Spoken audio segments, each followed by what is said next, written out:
aux questions qui ont été soulevées. D'abord,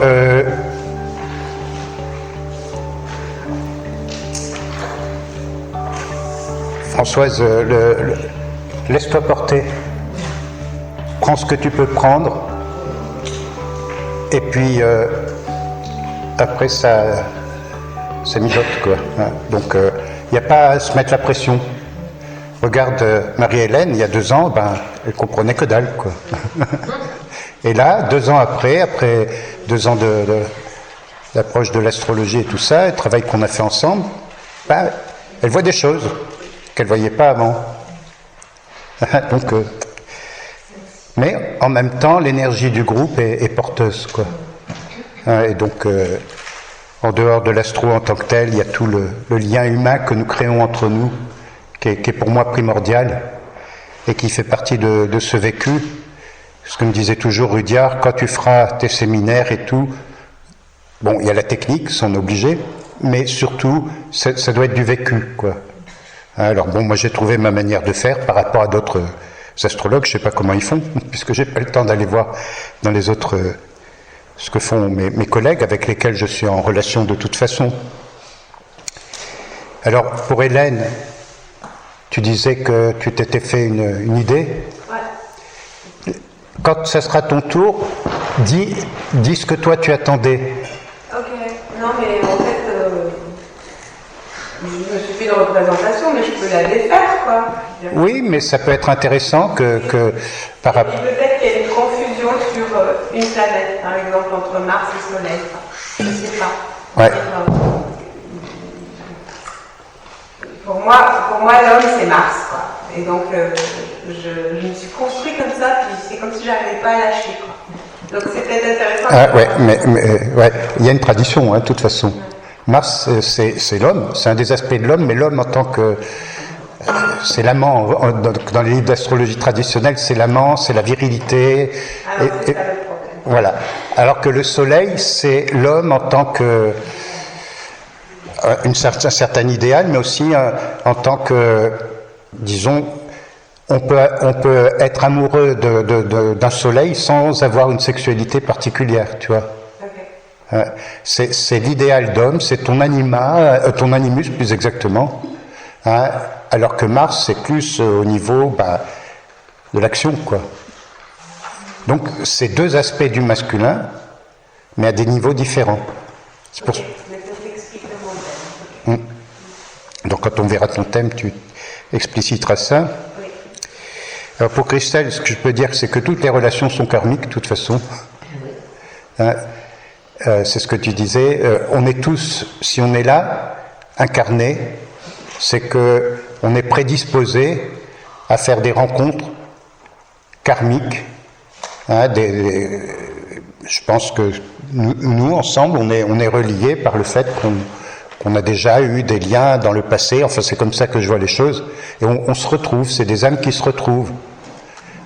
Au-delà de nos spécificités particulières, de notre culture, de nos origines et tout ça, et d'accord, dans cette vie on est ceci, on est cela, mais en fait c'est dans cette vie.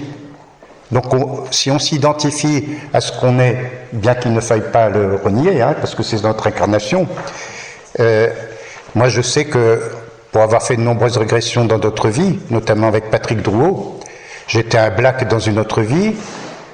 En arrivant en Inde, où j'ai vécu, je savais que j'avais déjà vécu en Inde. Je suis un Indien aussi, d'ailleurs, je suis un hindou, à vrai dire.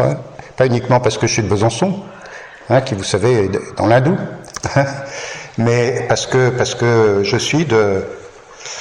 suis pas converti, mais je suis entré dans l'hindouisme, quoi. Donc, mais c'est des aspects d'autres vies qui se réactualisent dans cette vie. Et toutes les personnes que nous rencontrons, surtout au niveau des relations, sont des personnes avec qui on a affaire. Alors c'est là qu'on voit les comparaisons de thèmes. Si c'est une relation plus karmique dans le sens difficile, des comptes à régler, des choses comme ça, on verra par exemple, quand on abordera ça, par exemple quelqu'un qui met son Saturne sur notre nœud sud, c'est sûr qu'on a un compte à régler, qui vient du passé. mais qui va se réactualiser dans cette vie. Hein. Par contre, quelqu'un qui met sa lune, par exemple, sur notre nœud sud, automatiquement, il y a un lien qui se fait de lui-même. Ce que j'ai vécu avec mon fils adoptif, hein, parce que lui, il a sa lune pile sur mon nœud sud en Scorpion. C'est un enfant autiste, il avait 6 ans quand je l'ai connu, hein, et par sa mère, ma première femme, hein, que j'ai adopté ensuite, cet enfant.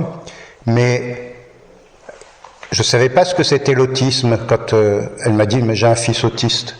Je dis « c'est quoi l'autisme ?» Et puis, je ne savais pas, donc j'ai regardé, j'ai étudié la question. Elle m'a dit « mais il communiquera pas, il communiquera pas avec toi, et puis ça ne t'offusque pas si. » Ouais. Je dis « bon », et la première fois que je l'ai vu, on s'est regardé, et tout de suite le contact s'est établi. Pourquoi ? Parce que, karmiquement, on avait un lien affectif déjà dans notre vie. Donc, toute relation est karmique, quoi, finalement. Et karmique, ça ne veut pas dire forcément négatif. Hein, ça veut dire qu'on a déjà des affinités plus ou moins fortes. Quand on rencontre quelqu'un au premier regard, je dis que c'est d'être un love at first sight. Hein, il y a un lien tout de suite et on se rencontre en faisant la comparaison des thèmes et les transits, les progressions qu'il y a à ce moment-là, que c'est pas par hasard, quoi. Alors il y a d'autres relations qui sont plus difficiles, et je pense qu'on en a tous plus ou moins vécu, hein, mais il y a des comptes à régler quelque part. Et quand je dis compte, c'est pas dans le sens moralisateur du terme, hein. C'est dans le sens où on doit se réactualiser pour faire un travail d'évolution ensemble, quoi. Bon, ce que je peux dire pour l'instant, on y reviendra. Alors, pour les lunes noires, il y a tout un cours dans le cadre de la formation sur la lune noire. Donc, en parler maintenant, ça veut dire faire le cours, mais comme je l'ai dit hier, je crois que je l'ai explicité en parlant de Jean Carteret, hein, que dans cette approche-là, il y a les 2 lunes noires, la corrigée qui est Lilith, hein, qui joue Lilith, hein, si vous connaissez le mythe de Lilith, je crois que c'est dans le Zohar, il me semble, quelque chose comme ça, hein. Le mythe de Lilith, il y a de nombreux livres qui ont été écrits là-dessus, hein, de toute façon, qui ne sont pas forcément des livres d'astrologie d'ailleurs, hein, c'est un mythe comme on le trouve au niveau, je crois que dans le judaïsme particulièrement. Hein. Et Lilith, c'était la première femme d'Adam, qui a été créée, suivant la tradition et ce qu'il en est dit, qui a été créée non pas de la côte d'Adam, comme on dit que c'est Ève, encore que Annick de Souzel, je crois, a bien dit que, en fait, Ève ne sortait pas de la côte d'Adam, mais elle était à côté d'Adam. Bon, ça c'est la théologie, hein, l'exégèse, mais Lilith, c'est la femme rebelle, c'est la femme qui refuse une forme de féminité conventionnelle. Les femmes qui sont marquées très fortement par la lune, suivant leur niveau de conscience, soit sont des femmes qui sont très, je disais hier, sex appeal, tout ça, où la sexualité, c'est des vents, quoi, quelque part. Si, dans la littérature, il y a suffisamment d'exemples de ces femmes-là, mais j'ai rencontré des femmes qui n'étaient pas du tout comme ça, qui avaient des lunes noires très importantes dans leur thème, et qui étaient plutôt d'une grande exigence, hein, d'une grande exigence, et ce qui fait dire à certains qu'il y a un lien entre Lilith et le Scorpion. Il y a des liens qui se recoupent, tout ça. Alors que la lune noire corrigée, c'est la femme... Non, là tu viens de parler de la corrigée. Non, la lune noire moyenne, c'est bien que vous me rappeliez. Alors que la lune noire moyenne, c'est la licorne. C'est la femme dans sa féminité spirituelle. Mais au départ, qu'on soit un homme ou une femme, puisque entre autres, la lune noire dans un thème d'homme, c'est aussi une image de la femme qu'il porte en lui. Hein? On est tous dans la lune noire corrigée au départ. Et ensuite, le travail spirituel qui nous est demandé, c'est sortir de l'horizontalité pour aller dans la verticalité. Donc la lune noire, la licorne, la lune noire moyenne, c'est la femme accomplie dans sa spiritualité, qui est libérée, qui a atteint une certaine forme de sérénité, et qui est libérée de ces contraintes qui sont liées au contexte karmique dans lequel on est né. C'est pour ça que la lune noire corrigée a quelque chose de karmique, au sens où je l'ai entendu tout à l'heure, alors que la lune noire moyenne est plutôt un appel vers une transcendance. En fait, ça me lève ma question, parce que j'avais acheté ton cours même avant de faire la formation, je crois. Et c'est plus sur chaque thème, si tu peux, enfin, je sais pas si ça dérange les gens, mais que tu puisses. Parce que des fois, c'est pas évident pour moi de relier le signe et la maison avec la lune noire, avec les lunes noires. Enfin, c'était plus dans le côté pratique. Ah, d'accord, ok, ouais, ça tu. Si c'est ok pour les autres. Ouais, on y reviendra quand on abordera les thèmes, quand on continuera à aborder les thèmes. Ok. Bon, qu'est-ce que j'ai dit? Voilà, je crois que j'ai répondu à toutes les questions. Et la lune noire vraie, est-ce que tu sais? Alors, la lune noire vraie, comme je l'ai raconté, quand j'ai commencé l'astrologie il y a plus de 50 ans, il y avait des tables uniquement de la lune noire corrigée. Et on ne faisait pas cette distinction que je viens de faire. Hein, la lune noire corrigée, c'est d'ailleurs dans le livre d'Hadès sur la lune noire qu'il y avait une table des lunes noires corrigées. Mais il ne parlait pas de lune noire corrigée, il disait c'est Lilith, quoi, la lune noire. Alors vous pouvez penser ce que vous voulez d'Hadès, mais c'est intéressant de lire même des gens qui ne sont pas dans la même philosophie que nous, parce qu'il y a toujours une pépite quelque part. Hein. Alors, je vous ai dit, dans ma bibliothèque, il y a pas loin de 1000 livres d'astrologie, en français, en anglais, et donc il y en a qui, c'est l'astrologie très traditionnelle, comme je l'ai étudié au départ, puisqu'il n'y avait pas autre chose. Hein, Hadès, Antares, Jules Evenot, enfin tous ces gens-là qui ne sont plus étudiés apparemment par les jeunes qui font de l'astrologie. Pourtant, c'est des bases. C'est la tradition, ce sont des bases. Après, ce qu'on va mettre dessus, eh ben, ça c'est notre philosophie, mais les bases, elles sont là. C'est très intéressant de lire des livres d'astrologie traditionnelle, comme Gouchon, par exemple. Hein, le fameux dictionnaire de Gouchon. Je pense pas, si vous avez ça, non, ça vous dit rien tout ça. C'est des livres d'astrologie très traditionnels qui parfois peuvent, comme ça a été le cas pour moi, nous mettre hors de nous, parce que c'est tellement déterministe, tellement il y a le bénéfique et le maléfique. Ils font pas de distinction entre les aspects montants et aspects descendants. Hein, un carré montant, c'est pas pareil qu'un carré descendant. Et ils ne tiennent pas compte, par exemple, du fait qu'un aspect dans un thème, c'est une phase dans un cycle. Hein, et on ne peut pas étudier un aspect comme ça en tant que tel. Oui, on peut le faire, comme on a vu que nous le faisions. Hein, et nous ne pouvons pas ne pas le faire. Mais tiens, j'ai un carré Saturne-Lune. Mais c'est une phase dans le cycle entre Saturne et la Lune qui a commencé avant notre naissance. Donc c'est un cycle. Hein, et c'est dans cette compréhension du cycle qu'on a ces nuances que Rudyard a apportées, hein, bien sûr. Mais si vous avez l'occasion de lire des livres d'astrologie traditionnelle, malgré tout,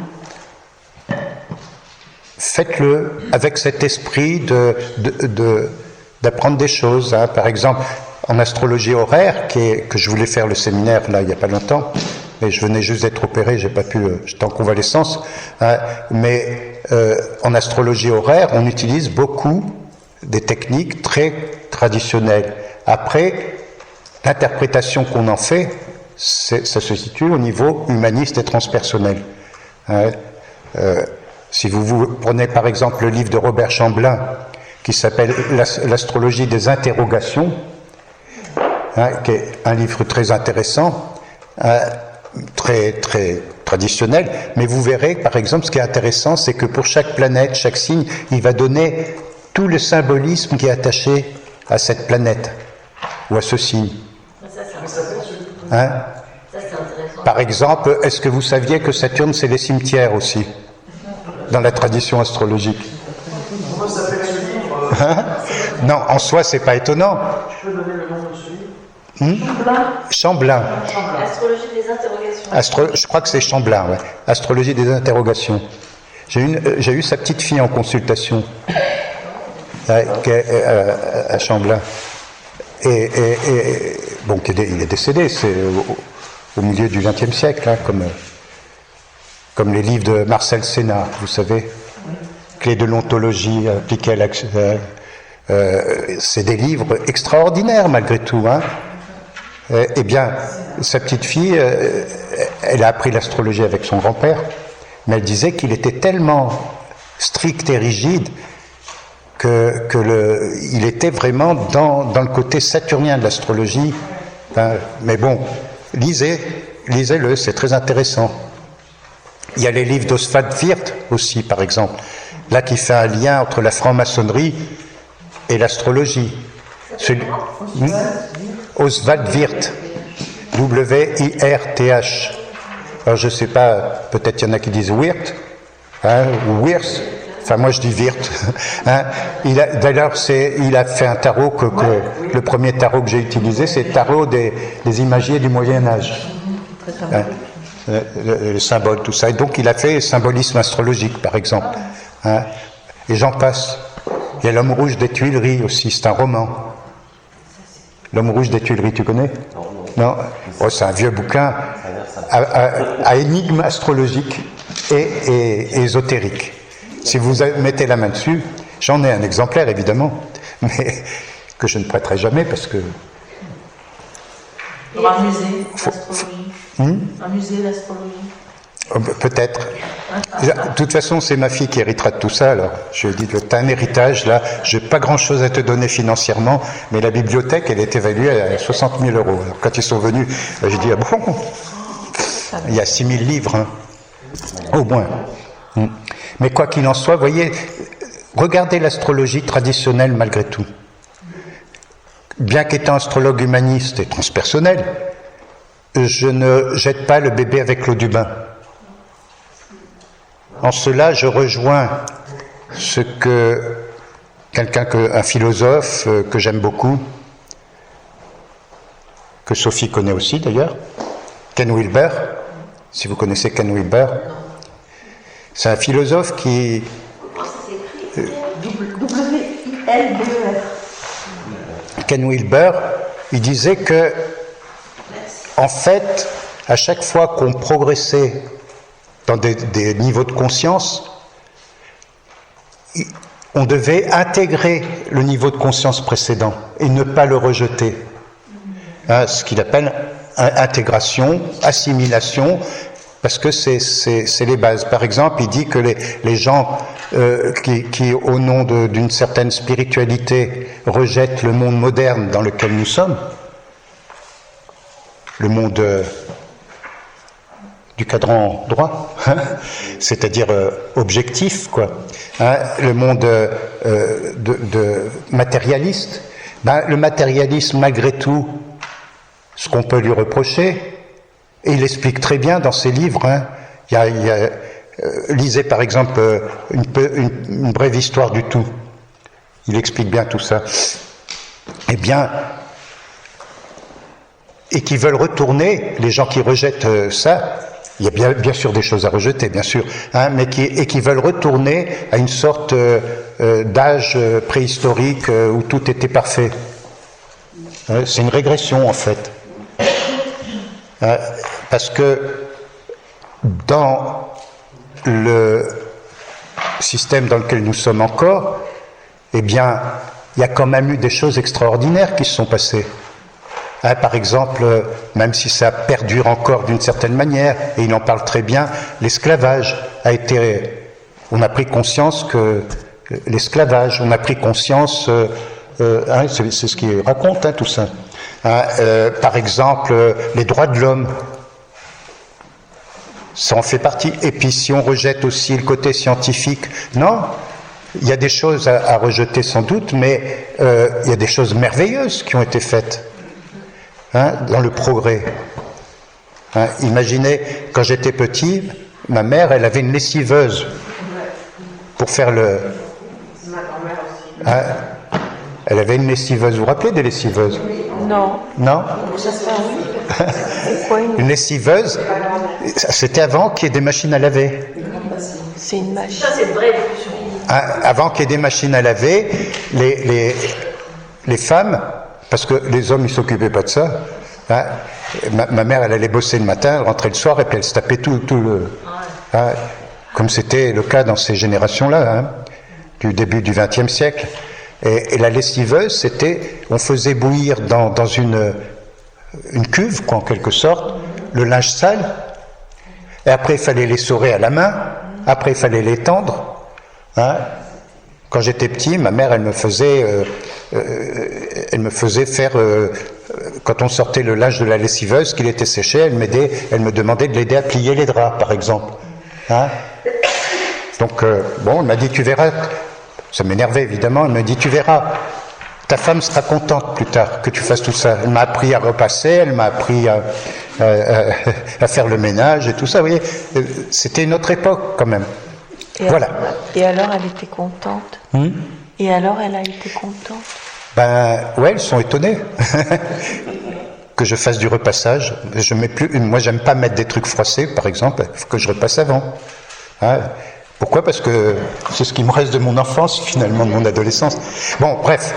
Voilà, Ken Wilber, ça rejoint les niveaux de conscience de Rudyard. Et d'ailleurs, peut-être avec l'aide de Sophie, on va faire un lien entre les plans de conscience de Rudyard et intégrer Wilber aussi là-dedans.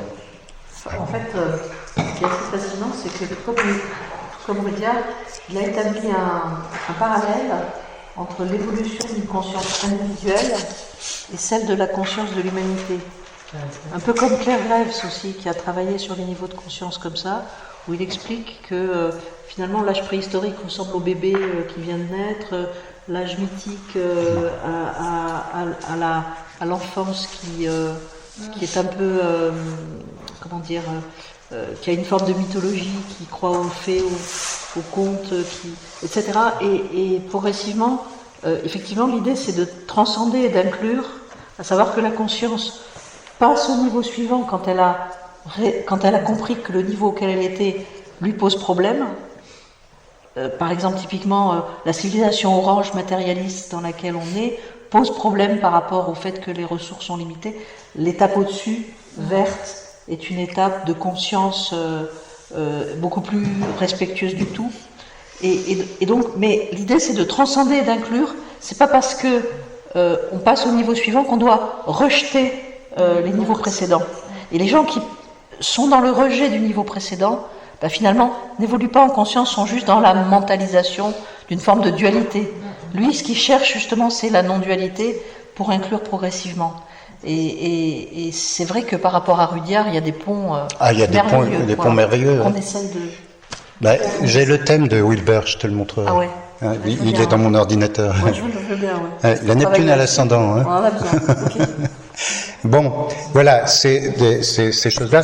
Alors, avant de reprendre notre parcours, je voudrais aussi, parce que il y a des découvertes importantes comme ça, qui expriment l'évolution des consciences. Moi, je vais régulièrement, et j'ai la chance d'avoir une maison de la presse ici à Montignac. Quand j'ai quitté Paris, je me suis dit, je vais me retrouver en plein désert. En étant à Montignac, alors que j'écumais à la FNAC, enfin les librairies, tout ça, c'était quand j'allais me balader, invariablement, j'aboutissais dans une librairie, quoi. Mais j'ai la chance que la ville à côté, enfin le bourg, puisqu'il y a 3000 habitants, c'est pas une ville, c'est un bourg, Montignac-Lascaux, là où il y a les grottes de Lascaux, il y a tout ce qu'il faut. à la maison de la presse, il y a tous les journaux que vous voulez, comme n'importe quelle maison de la presse à Paris. Donc ils nous connaissent bien, évidemment. C'est Arnaud, il s'appelle. Arnaud, son prénom. Ah, ouais, c'est ça. Ouais. C'est un copain? Ah ouais, tiens. Ouais, ben lui, c'est un copain parce que ça fait 20 ans. Tu commences le jeu, tu l'as en une semaine, tu as tes bouquins, tu les as en une semaine. C'est où ça, mon Tu les commandes. Tu Montigny. n'as pas besoin de passer par des plateformes. Oui, mais quand je vais... Tu commandes direct, tu l'as en une semaine. Alors, il y a énormément de revues, vous avez remarqué, sur le développement personnel. C'est incroyable ce qu'il y a comme revue sur le développement personnel. Alors, pour moi, la plupart... C'est ça, non C'est le lieu, parce qu'il y a beaucoup de gens qui... Oui, la plupart, ils sont... C'est la personnalité du libraire. Du libraire? Ah oui, la personnalité du... Là, tu parles de ça. Oui, j'ai trouvé même des livres d'astrologie introuvables chez lui. Hein? Je dis... Je vais aller faire un tour. Alors allez-y, vous lui dites que vous venez de la part de Mira et Samuel. On va le dévaluer. Et de Gilles, alors. Elles vont aller faire un tour à la librairie, là, à la maison de la presse, en disant qu'elles viennent de notre part. Vous verrez. Alors, les 3/4, c'est l'auberge espagnole, hein. Les 3/4 des revues montrent déjà qu'il y a des rayons entiers de revues sur le yoga, sur les émotions, sur le développement personnel. Bon, je les feuillette, je ne vais pas toutes les acheter, mais il manque pour moi quelque chose. Il y en a 2 qui sont intéressantes, parmi d'autres, hein, évidemment. Il y a la revue de l'INRES, hein, comment elle s'appelle? Inexplorée, qui est une explorée, donc ça c'est un abonnement intéressant. Il y a Nexus qui est intéressant aussi, mais plus polémique. Comme disait un ami, c'est polémique Victor, quoi. Hein. Et puis il y a celui-ci qui est au numéro 10, qui s'appelle Infinité. Ah, je connais. Hein, il y a des choses intéressantes, mais là encore, bon, il parle de spiritualité, le pouvoir caché des cartes, tout ça, il est arrivé hier, hein, je suis abonné. Et en regardant, en le feuilletant hier, je suis tombé sur un article, c'est celui de août, septembre, octobre, donc qui vient de sortir, à la recherche de l'amour. Tiens. Une clé de compréhension vers l'éveil spirituel. Si la spiritualité invite à une exploration des replis les plus profonds de l'existence humaine, alors on peut soutenir que l'amour est une forme de spiritualité. Et si c'est le sentiment le plus profond qu'un être humain puisse ressentir, alors il est sans doute une clé vers l'éveil spirituel. C'est ce qu'on avait dit hier. Les gens qu'on rencontre. Alors j'ai noté quelques trucs qu'on a évoqués, mais je dis tiens, il y a une synchronicité quelque part.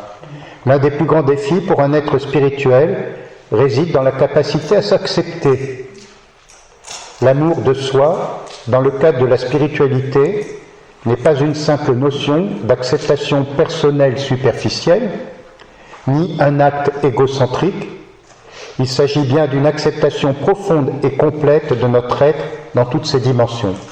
Puis il y a tout un article, un passage sur l'ombre et les ombres que nous portons en nous. L'amour n'est pas seulement un acte extérieur, mais bien une pratique d'alignement intérieur où chaque aspect de notre être est reconnu et honoré. Comme disait Balzac, hein. Ouais. Le chemin vers l'amour devra passer dans un premier temps par une meilleure compréhension de toi-même. Débute alors un travail de déconstruction de tes propres croyances, un dressage de ton ego et un combat puissant contre la solitude. C'est pour ça qu'on commence par étudier chacun notre thème, qui on est, comment on fonctionne. Chaque histoire d'amour te construit, te donne l'occasion de t'affirmer, de pardonner. Il s'agit d'un véritable laboratoire d'expérimentation. La jalousie, la colère n'ont plus de place vers ce chemin. La paix et l'harmonie sont les signes d'un amour authentique. etc. etc. Bon.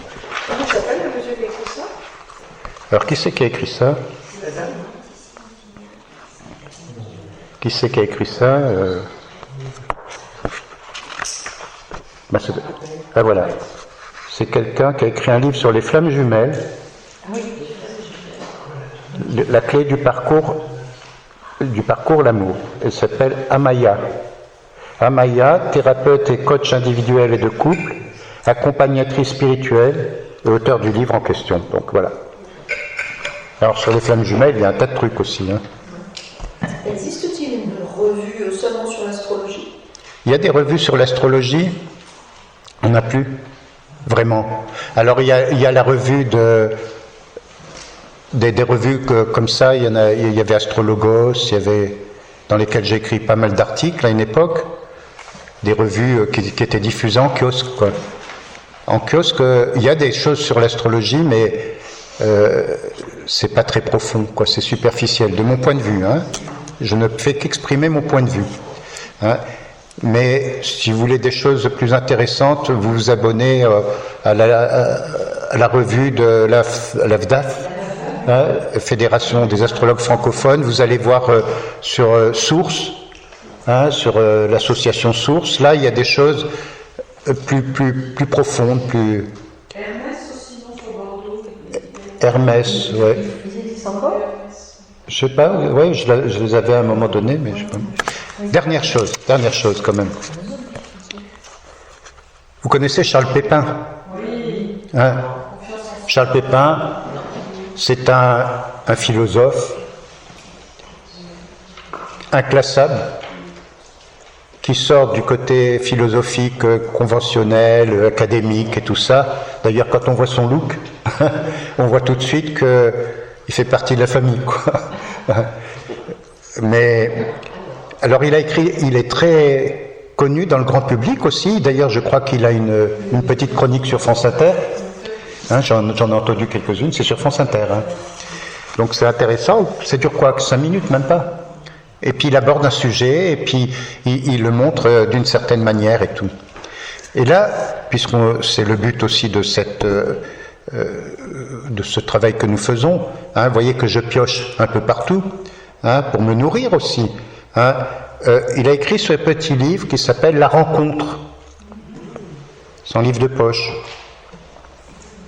La Rencontre, et c'est très très très très sympathique. Pourquoi certaines rencontres nous donnent-elles l'impression de renaître? Comment se rendre disponible à celles qui vont intensifier nos vies, nous révéler à nous-mêmes? La rencontre, amoureuse, amicale, professionnelle, n'est pas un plus dans notre vie. Au cœur de notre existence, dont l'étymologie latine existere signifie sortir de soi, il y a ce mouvement vers l'extérieur, ce besoin d'aller vers les autres. Cette aventure de la rencontre n'est pas sans risque, mais elle a le goût de la vraie vie. De Platon à Christian Bobin, en passant par George Sand ou Clint Eastwood, Charles Pépin convoque philosophes, romanciers et cinéastes pour nous révéler la puissance de la rencontre. En analysant quelques amours ou amitiés fertiles, il montre que toute vraie rencontre est à la fois une découverte de soi et une redécouverte du monde. Une philosophie salutaire en ces temps de repli sur soi. Alors, il y a quelques pages sur La route de Madison, de Clint Eastwood, un film culte, quoi. Quelques pages absolument, il analyse, quoi, merveilleuses. Bon, je vous laisserai le soin de regarder tout ça. Bien, on se fait une petite pause ou ça va, on reprend tout de suite? Une petite pause,